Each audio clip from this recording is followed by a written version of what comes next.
ओम श्री परमात्मने नमः। आखिर वह कहानी क्यों न कही जाए जिसके साथ अपना संपूर्ण जीवन जुड़ा हुआ है। लोग अतीत में जाकर इन कथाओं को कहते हैं, जिन्हें सुन एवं समझकर अपना शोक संताप दूर कर लेते हैं। इस प्रकार सबके मुख पर किसी न किसी की कहानी रहती ही है, जिसे कह सुनकर वे सभी अपने मन मस्तिष्क को शांत कर लेते हैं। जिन स्वरूपों की झांकी वह कथा दिखाती है, वे अति वेग से प्रतिपल बदलते रहते हैं, जो मन को अति प्रिय लगते हैं। महाराज तो कहता है कि ऐसी जीवन गाथा का आश्रय कौन नहीं लेता। वही जो निराश्रय होता है, अर्थात जो भगवान के आश्रित नहीं होता। अतः क्या मनुष्य, क्या देवता, क्या गंधर्व, प्रेत, पितर एवं किन्नर तथा अन्य सभी, क्या माता पिता, क्या पुत्र, भाई या मित्र, क्या रंक, क्या राजा, क्या मूर्ख, क्या ज्ञानी, इन सभी की वाणी पर अतीत की कथाएं रहती हैं, जिनके कहने सुनने में ही दिन बीत और व्यतीत हो जाता है। इस प्रकार एक एक दिव्य कथाएं अवतरित होती रहती हैं, जिससे अनुपम राग रागनियां अनवरत प्रभावित होती रहती हैं, जिन्हें सुनकर सभी आश्चर्यचकित हो जाते हैं, क्योंकि इनमें उनका अपना जीवन भी समाया रहता है। ऐसा हो भी क्यों नहीं, क्योंकि अपना जीवन अति दिव्य है। ऐसा जीवन तो सृष्टि में किसी अन्य का है ही नहीं। इसी से तो सबका जीवन अपने जीवन के सामने सहारहीन लगता है।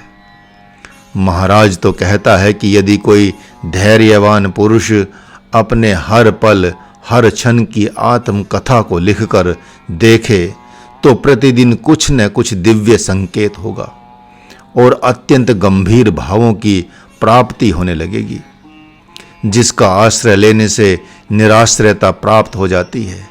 यह तो सभी जानते हैं कि पराश्रयता अत्यंत दुख देने वाली होती है। वही पराधीनता भ्रम से विमुख कर रात दिन अपने को बलात् वश में किए रखती है। अतः आए मन में ऐसा सोचकर आपको भी अपने साथ लेकर एक दिव्य कथा कहने जा रहा हूँ, जो अत्यंत पतित को भी पावन बनाकर जगत के तीनों तापों को हर लेती है। और जो कथा समस्त अंगों से दिव्य है, लेकिन अपनी जीवनी तो निश्चित ही अपंग एवं निंदनीय है। यह अपंगता का हरण कर समस्त अंगों को सुंदर बना देगी, जिससे अंगहीन भक्त भी अत्यंत शोभा पाने लगेगा। हम अपनी अंगहीनता एवं दीनता को भली भांति जानते हैं। यही नहीं बल्कि अपनी बुद्धिहीनता, बधिरता, नेत्रहीनता एवं अधीरता को भी समझते हैं। हम लोग बहुत ही भुक्कड़ एवं विषय लोलुप हैं और नाना प्रकार से दैव को ही भला बुरा कहते रहते हैं, लेकिन हम बड़ी युक्ति से इन सब दोषों को छिपाते हैं कि कोई इन्हें जान न सके। अतः इस दिव्य कथा रूपी अमृत का पान करने से आपके संपूर्ण अंग, मन, बुद्धि, चित्त आदि दिव्य हो जाएंगे। महाराज कहता है कि इस कहानी को हम सब अपना प्राण बना लें और इसी का गायन करें, जिससे यह सदैव हमारी सुरक्षा करती रहे। यदि इस कथा के दिव्य नेत्र अपने नेत्र बन जाएं, तो हमारे कुनेत्र भी सुनेत्र ही हो जाएंगे। यदि इसी के दिव्य कानों से जगत में सुने, तो भले ही हम कान से बहरे हों, लेकिन उसी समय सब कुछ सुनने लगेंगे, अर्थात समझने लगेंगे। यदि इस दिव्य कथा के दिव्य पांवों से चलने लगें, तो अपने पांव अति सबल हो जाएंगे, अर्थात इस कथा के अनुसार चलने लग जाएं, तो हम संकल्पवान बन जाएंगे। इसी प्रकार यदि इसी के दिव्य हाथों से संपूर्ण कर्म करने लग जाएं, तो हमारा लूलापन दूर हो जाएगा और हमारे दिव्य हाथ शोभा पाने लगेंगे। यदि इसकी सामर्थ्य को हृदय में धारण कर लें तो यह हमारी कायरता को सहज ही छिन्न भिन्न कर देगी। वैसे ही यदि हम इसको स्वाभिमान से धारण करें तो आत्म अभिमान से भर जाएंगे। यदि इसी के मन बुद्धि चित्त से जगत में व्यवहार करने लगें तो यह शीघ्र ही हमारे मन बुद्धि चित्त का उद्धार कर देगी। अरे तो बताएं कि ऐसी मधुर कहानी कौन सी है, किसकी है, जिसमें समस्त अध्यात्म विद्या समाई हुई है, जिसमें समस्त अपनी या पराई कथाएं वैसे ही समा जाती हैं जैसे समुद्र में नदियां। जिस प्रकार समस्त ज्योतियां सूर्य का सम्मान करती हैं अर्थात उसी में विलीन हो जाती हैं, उसी प्रकार अन्य सारी कथाएं इसका सम्मान करती हैं। जिस प्रकार सारी प्रजा राजा का अनुगमन करती हैं उसी प्रकार सारी कथाएं इसी का अनुगमन करती हैं।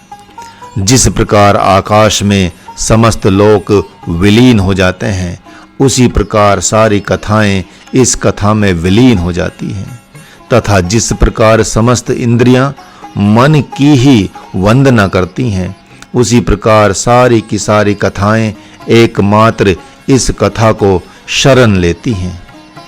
जिस प्रकार समस्त देवगण प्राणों के आश्रित रहते हैं उसी प्रकार इस दिव्य कथा के बिना सभी कथाएं असहाय एवं निराश्रित हैं। इतना ही नहीं बल्कि जिस प्रकार चराचर जगत ब्रह्म से प्रकट होकर ब्रह्म में ही विलीन हो जाता है उसी प्रकार सारी कथाएं इस दिव्य कथा से निकल कर पुनः इसी में विलीन हो जाती हैं। अब आप सब भी सजग होकर अपने अपने सद्गुरु की वंदना करें जिनकी कृपा से आप मेरे रथ पर आकर बैठ सकें। अब तक आप सोच रहे होंगे कि वह कौन सी कथा है और किसकी कथा है जिसकी इतनी बड़ाई की जा रही है, वंदना की जा रही है। तो अपने मन बुद्धि और चित्त को एकाग्र करें और अहंकार त्याग कर ध्यान देते हुए उसे सुने। अब मैं सद्गुरुदेव भगवान के चरणों में सिर झुकाकर प्रणाम करके इस दिव्य कथा को खोल रहा हूँ जिसकी वंदना देवता, मनुष्य एवं संत सभी करते हैं। वह दिव्य कथा मेरे प्रभु भगवान श्री कृष्ण चंद्र आनंद कंद एवं महात्मा अर्जुन की है। वह कथा है स्वार्थ और परमार्थ के मूल की। वह कथा है भगवान मधुसूदन एवं कुंती नंदन अर्जुन की जिन्हें आप सब भली भांति जानते हैं। वह कथा है भगवान श्री श्याम सुंदर एवं गांडीवधारी निद्रा विजयी अर्जुन की। वह श्रेष्ठ गाथा है भगवान द्वारिकाधीश एवं भारत के वरद पुत्र महाबाहु महात्मा अर्जुन की।